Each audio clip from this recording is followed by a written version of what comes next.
Hello YouTube, this is Kaito JR here, and I'm here to do another review on chapter 83 of the Ajin demi human manga entitled At the End of the Journey.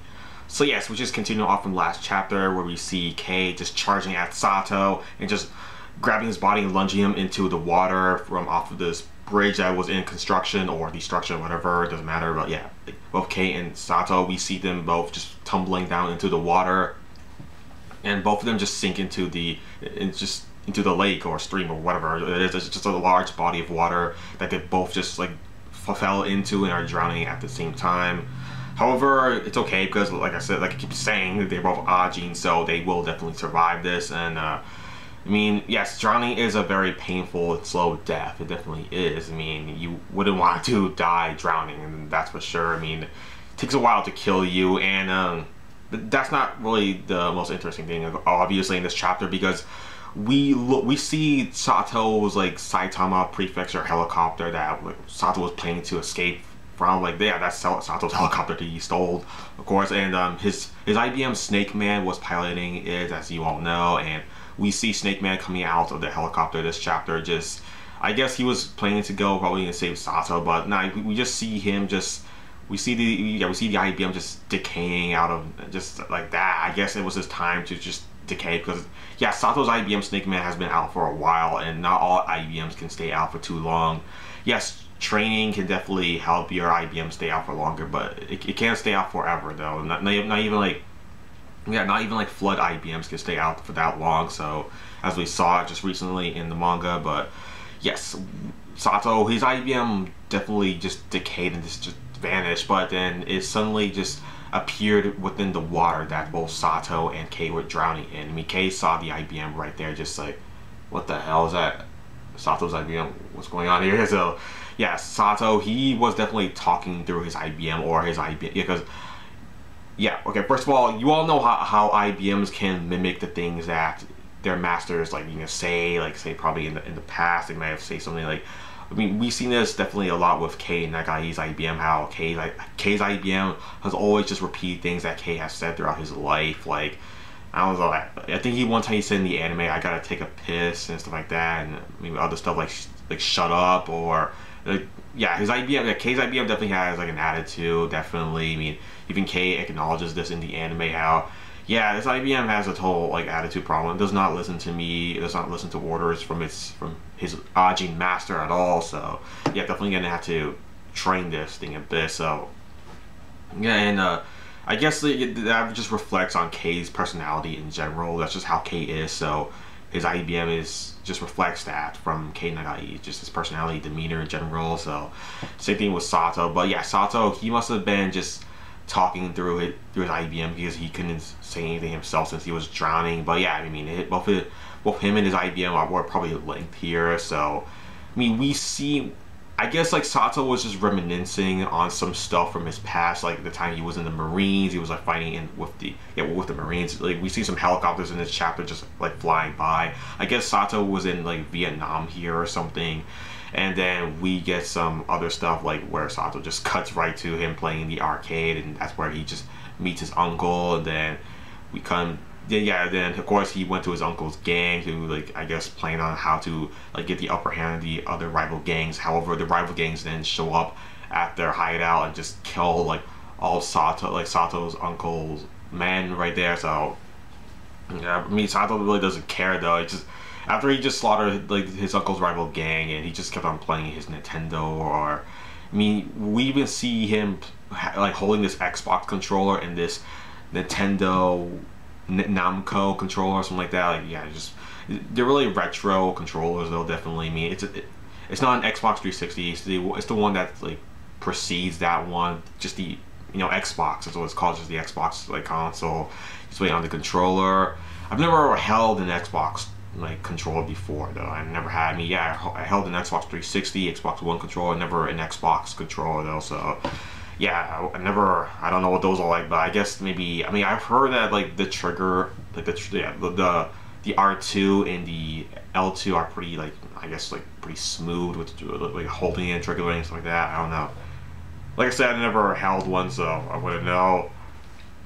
I'm pretty sure it will be the same as an Xbox 360 or Xbox One controller, but yeah. I mean, yeah, we just see Sato just is like holding one of those things and like in this flashback, and then yeah, we just see like tons of flashbacks from Sato's like memories just like flying through them, because Sato is just remembering all the fun times he's always had, just like fighting and, well, yeah, mostly it's just fighting and playing video games, like, and just mostly that. I mean, we see him at the Iruma base, just like shooting down like these JSD soldiers, like from the past. I mean, this was actually recently. This didn't happen that long ago. Definitely. I mean, I think it happened like actually probably the same day, maybe a day ago. Like, yeah, I mean, time does not go that fast here in the Ajin manga. Definitely. I mean, I think it's only been like 2 months in the story that Kate was like in school, and then is now like currently in chapter 83 in fall right now. So yeah, it's been like 2 to 3 months, right, pretty much. Yeah, and also we see Sato just like remembering back then when he was just. I mean, yeah. This chapter is pretty short. We just see like Sato mostly just remembering stuff back where he was, like I said, like trying to capture Kei because Kei betrayed him. Because like Sato, he was trying to help out Kei, like escape from this facility that Sato put him in there in the first place, because Sato he wanted Kei to hate humanity, because right now he didn't hate humanity as much, and so Kei. So I mean, Sato, he ordered Koji Tanaka to tranquilize Kei while he was talking to Sato, stuff like that, and yeah.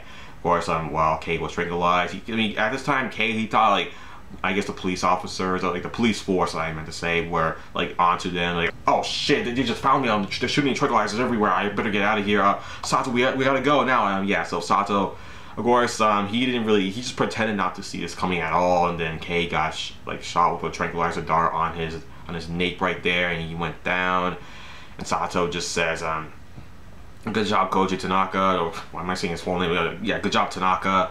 Now we just have to deliver Kei to the humans, and then he'll just foster his hatred for them like that there, and then we can continue on fighting against the humans with Kei on our side, because Kei will then have a reason to fight the humans because of what they did to him. Like, they basically tortured the living crap out of him for like the past week. Maybe we should, yeah, Sato probably should have left him there for longer, because yeah, Kei, he did not hate humans as much as Sato really hoped he would after what they just did to him though, for like the past week.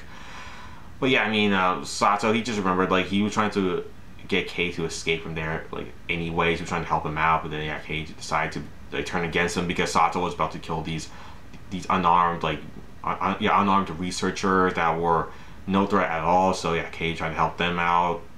I mean, I wouldn't say it's out of character for Kei, because Kei, I know he does have that caring side from his father a lot. Just likes to hide it within himself a lot. So yeah, that was not out of character at all. Okay, it's part of Kei's character. He just doesn't like to just show it off all that much. That's all it is, really. But yeah, he does care about others, like, deep down, definitely. I mean, we saw that with Kaito, with Eriko, and probably his mother as well, definitely. But yeah, I mean, Sato was just like, you know, kept on like remembering stuff like back when he was at the Fort Security building, like fighting off some of Hirasawa's men, and then eventually Hirasawa himself. Sato, of course, as you all know, Sato's the one who killed Hirasawa in this fist fight on top of the Fort Security building in the just like the top floor, right there on the roof. So yeah, Sato just beat him to death, Hirasawa, and then Sato just jumped off. He jumped off of the Fort Security building, I believe, and just went down, and then I guess he escaped. I think that's what happened. Yeah, that's probably what happened there. Because Sato just wanted to have a blast. You know, he just wanted to jump off, like, have a good time.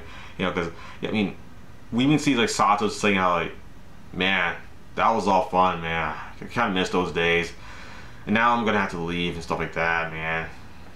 And who knows? Maybe I can bring K-Lock with me. I can play with them and keep on, like, you know, having fun. And I mean, the fun can never end, right? I mean, why end it now? Let's just keep on having fun. So yeah, I mean, of course, Kei, he doesn't want to keep on, like, he doesn't want this to stray on for too long. He wants his life back. He wants the life that he once recognized, and now it's been taken away from him for a very long time. Yeah, a long time. It's been like 2 months that he's just been like an Ajin. Well, he found out that he was an Ajin like 100%. So yeah, that's what's going on there with Kei. Like, he just wants his life back that he once recognized. So, and Sato is just kind of in the way. I mean, even if Kei defeats Sato, I don't think he will even get his life back, because he's just an Ajin now. I mean, maybe eventually they'll make Ajin rights where Ajins can have like the same rights as human beings do, but I don't know. That might be kind of like pushing it a bit, but we'll see. I mean, yeah. And then after that, yeah, we see this both Sato and Kei just like drowning about down in the water, and just Sato reminiscing on stuff like from the past that he just had like a good time and stuff like that. But yeah, but right now we have to cut right here where we see Ko Nakano just like.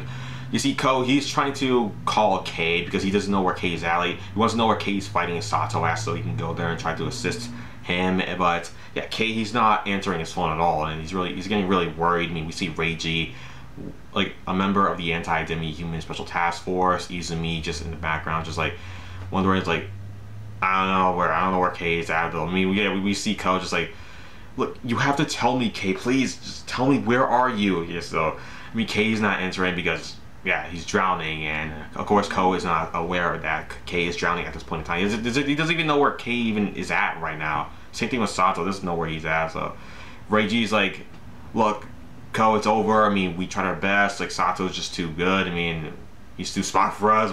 He's also way too armed. But like, yeah, you see what I'm getting at here? We can't really beat him. We tried, but we failed again. Well, this is my first time actually helping you guys actually fight against Sato, but yeah, I'm aware that you fought him like before and you failed many times. So yeah, I mean, yeah, Izumi was there, so she would know. But and Ko just looked into the distance right there. It's like, wait, no, it's not over yet. Look, Reiji, look over there. Yeah, so of course they seen in the distance like this huge, like, well, not huge, just a straight line of black mist going into the air, just like black. Of course, invisible black particles that only Ajins like Ko, Reiji, and Izumi can see. Of course, the anti-demis cannot see this because they are not Ajins, they are humans. But yes, like Ko, he sees it in the distance. That, yeah, that was actually the first time I ever like met Kei, when I discovered Kei.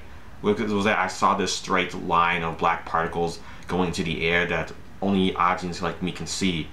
Yeah, that's definitely where Kei is at. We just need to follow that giant like trail going into the air. We need to follow that right now. So, of course, that's where Ko needs to go at. I mean, Ko is gonna bring, of course, Reiji, Izumi, the anti-demis. I mean, yeah, like I said, the anti-demis can't see the huge straight. It's not huge. It's just a straight like line of black invisible particles going into the air that they all need to follow. Of course, the anti-demis are gonna follow both Ko and Reiji and Izumi all the way to where Kei is at, with that black particle, that invisible black particle just going straight up into the air, coming from Kei Nagai or from Sato. I believe it's definitely from Kei. Yes, it's gotta be different from him. I mean, who else, right? I mean, of course, that's gonna be what's gonna be driving them to go and find Kei. Just gonna follow that thing right there. So, yeah. So that's giving them some hope right there. I mean. So of course, next chapter we're probably gonna see Ko, Reiji, Izumi, and the anti-demis going to where Kei is at right now, trying to possibly save Kei, trying to, I guess, fish him out of the water. Maybe Reiji and Izumi are gonna use both of their IBMs to help to get Kei out of the water, to fish him out of there, and maybe they're gonna capture Sato once and for all. Because I mean, like, the chapter is entitled "At the End of the Journey," so yes, we're probably, I guess, closing to the end of the manga. Probably because I don't see why they would entitle this chapter "At the End of the Journey." So yeah, I mean, this is definitely not the last chapter of the manga. Like, no, absolutely not. Of course not. I mean, there's definitely going to be a chapter 84 or a chapter 83.5 coming out next. I mean, whatever comes first, I don't know. But yeah, I mean, we're gonna see something like that. But like I said, Ko just looks into the distance, see this straight line of invisible black particles just going up into the air, coming from Kei Nagai, from the water. And one of the anti-demis just, like, I guess, calls for a helicopter. He's like, helicopter! And then I don't know if he just sees a helicopter or he just probably calling a helicopter. I don't know. Maybe, I don't think he's actually calling a helicopter. Maybe he just sees a helicopter. I mean, I don't see any. So maybe next chapter we'll see like what like this anti-demi is talking about right here, like summoning a helicopter or whatever. But I don't know. I mean, yeah, we'll just see next chapter on what happens here, because that's definitely going to be important though, so we can see what becomes of Kei and Sato, definitely. But yeah, I mean, that's the end of the chapter review, everybody, for chapter 83 of the Ajin Demi Human manga. Make sure you all comment down in the comment section below if you have anything you want to say. But yeah, that's it for the video, everybody. Thanks for watching, and bye.